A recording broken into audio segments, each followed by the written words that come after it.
형제들아, 신령한 것에 대하여 나는 너희가 알지 못하기를 원하지 아니하노니 너희도 알거니와 너희가 이방인으로 있을 때 말 못하는 우상에게로 끄는 그대로 끌려갔느니라.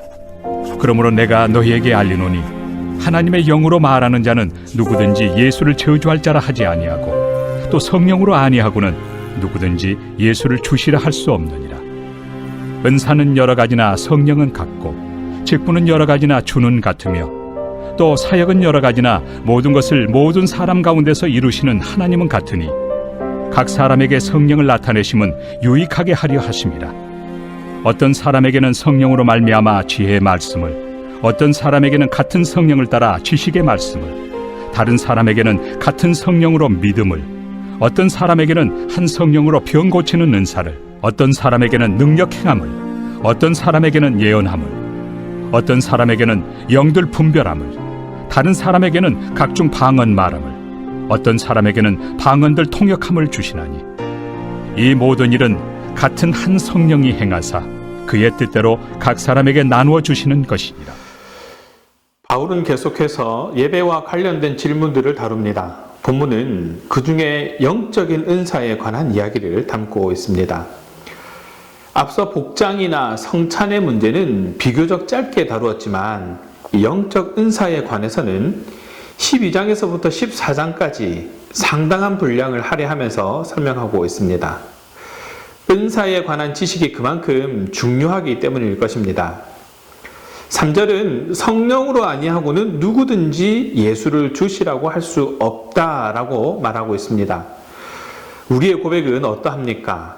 예수를 주로 믿고 고백하고 있습니까? 그렇다면 성령께서 역사하고 있는 증거일 것입니다. 나의 의지와 능력으로 예수를 믿고 고백하는 것이 아니라 성령께서 역사하셔서 마음을 움직이고 믿음을 고백하게 하시는 것입니다. 믿고 고백하게 하시는 성령의 역사는 모든 성도들에게 주어진 가장 귀한 은혜의 선물임을 알고 감사할 수 있는 저와 여러분 되기를 바랍니다. 고린도 교회는 성령의 역사가 충만한 교회였습니다. 그런데 그 은사 때문에 문제가 많았습니다. 갈등이 일어나기도 했고 예배의 질서가 없어지기도 했습니다. 성령께서 각 사람에게 주시는 은사는 한 몸된 교회의 필요를 채우는데 사용해야 하는 그런 하나님의 선물인데 저마다 은사는 받았지만 그에 대한 지식이 없어서 오해되기 일쑤였습니다. 그러다 보니까 오해가 쌓이게 되고 서로 해를 입히는 그런 경우도 생기게 된 것입니다. 사실 고린도 교회의 성도들은 복음을 듣고 예수님을 믿기 전에는 우상을 숭배하던 자들이었습니다. 그래서 바울은 이 고린도 교회 성도들이 신령한 것에 대해 바르게 알기를 바랬던 것이죠. 바울은 그들의 과거를 상기시키면서 예수님을 믿은 후와 믿기 전 그들의 모습을 비교합니다. 그리고 성령의 은사와 우상을 통한 신비한 체험의 차이를 알려줍니다. 성령의 역사, 즉 은사에 대해 바르게 알 때 예수님을 온전히 알고 따를 수 있기 때문입니다. 성령의 역사를 잘 알지 못하면 예수님이나 신앙생활에 대해 잘못된 지식을 가질 위험에 놓이게 됩니다. 지금도 많은 그리스도인이 이 무언가 신비로운 체험을 해야만 그것을 성령의 역사로 여기는 경우가 있습니다. 평범하게 보이는 일상의 경건함이나 선행, 친절, 섬김 등은 성령의 역사로 보이지 않는 것이죠. 그래서 성령의 역사나 은사에 대해 배우기를 힘써야 하는 것입니다. 성령님의 가장 중요한 사역은 죄로부터 돌이켜서 그리스도를 주로 고백하도록 하는 것이지 어떤 신비로운 체험을 하게 하는 것이 아니라는 것을 기억하시기 바랍니다. 바울이 은사에 대해 가르치면서 가장 먼저 강조한 것은 다양한 은사의 기원이 성령님 한 분이라는 것입니다. 은사, 직분, 사명, 사역은 각기 달라도 그것을 주신 하나님, 예수님, 성령님은 한 분이시다라는 것이지요. 이 사실을 인지해야 은사와 직분을 오해하지 않을 수 있습니다. 성령님은 한 몸 되게 하시는 분입니다. 한 분이신 하나님은 다양한 은사와 직분을 주셔서 다양한 사역을 하게 하시고 그 다양한 사역을 통해서 모든 성도들을 한 몸 되게 하십니다. 모든 은사는 삼위일체 하나님의 성품과 능력에서 나왔고 우열이 없이 모두 유익한 것입니다. 우리는 교회 안에서 각자 받은 은사를 귀하게 여기면서 조화롭게 사용해야 한다는 것을 잊어서는 안 될 것입니다. 이제 바울은 성령의 은사의 종류에 대해서 구체적으로 소개합니다. 바울은 로마서 12장 4절에서 8절과 에베소서 4장 11장 13절에서도 이 성령의 은사에 대해서 소개한 바가 있습니다. 그런데 이 세 부분에 소개된 은사의 종류가 일치하지는 않습니다.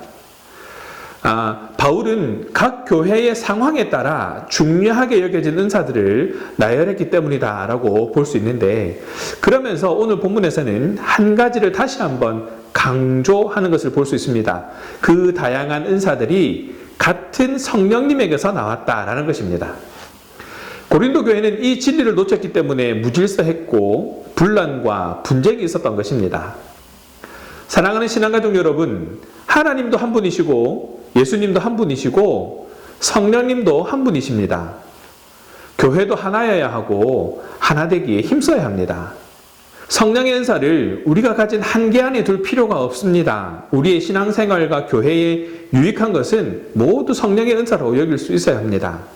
그리고 적극 활용할 수 있어야 합니다. 다시 한번 우리가 기억해야 할 것은 성령의 은사는 우열이 없다라는 것입니다. 바울은 은사를 단순히 나열하고 있습니다. 고린도 교회에 소개된 성령의 은사는 모두 9가지인데 따져보면 교육적 은사, 초자연적인 능력을 발휘하는 은사, 그리고 특별한 의사소통의 은사로 구분할 수 있습니다. 그런데 이런 은사들은 단독으로 사용되지 않고 서로 조화를 이루며 사용되고 있다라는 것입니다. 조화입니다. 크고 작은 것, 특별하고 평범한 것, 더 중요하고 덜 중요한 것이 있는 것이 아니라 함께 조화를 이루어야 한다는 것입니다. 11절에는 이 모든 일은 한 성령이 행하신 것이고 그의 뜻대로 각 사람에게 나누어 주시는 것이다 라고 했습니다. 곧 다양한 은사는 사람의 계획으로 설계한 것이 아닌 성령의 뜻 가운데에 주어진 것임을 말하고 있습니다. 우리의 믿음이나 헌신의 정도에 달린 것이 아니다라는 것을 말하고 있는 것입니다. 그러니까 은사를 받았다고 그 사람이 대단한 것이 결코 아닙니다. 남들이 받지 못한 은사를 받았다고 영적으로 더 성숙한 것도 아닙니다.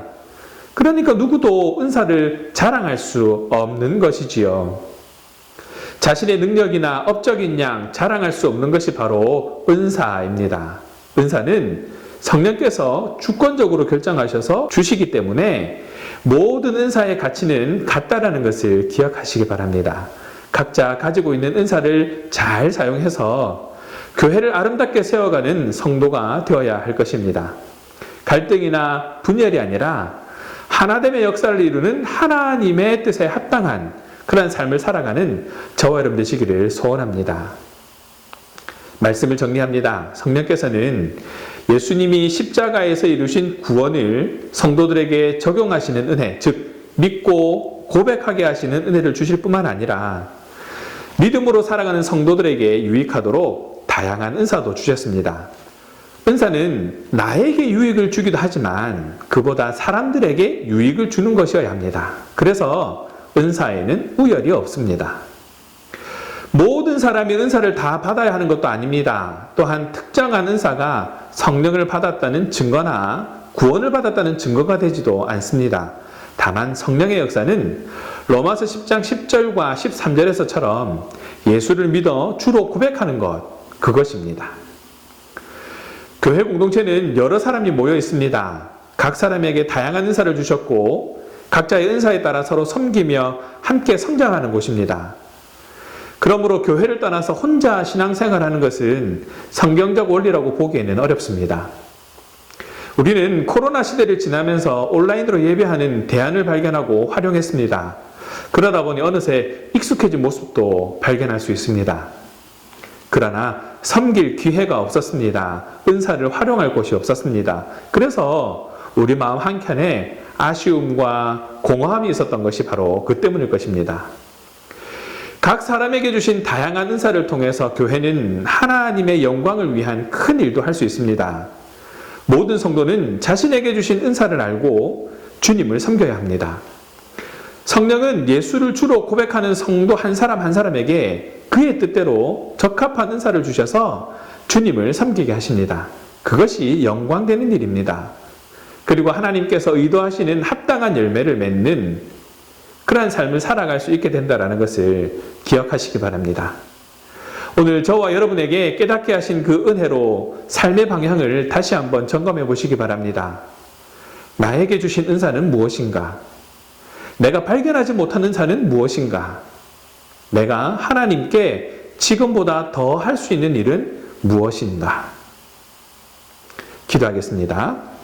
사랑의 하나님, 감사합니다. 오늘도 말씀으로 우리의 삶을 점검하게 하시고 깨닫게 하셔서 마음속 공허함과 아쉬움을 깨고 은혜로 채울 수 있는 길을 보여주신 그 은혜를 기억합니다. 우리 각자에게 주신 은사로 더욱 하나님을 기쁘게 하는, 그리고 하나님 앞에 기쁨이 되는 삶을 살아가게 하시고 서로 합력하여 선을 이루어 가시는 하나님의 뜻을 깨달아 그 방법대로 합당하게 살아가는 우리 신앙가족들이 되게 하여 주시옵소서. 우리 입술로 그리스도를 고백하는 믿음이 더욱 굳건하게 하여 주시고 성도로 살아가는 삶에 적합한 은사도 허락해 주셔서 오롯이 주님을 섬기게 하시며 또한 그 영광을 드러내매 부족함이 없도록 권능을 더딥혀 주시옵소서.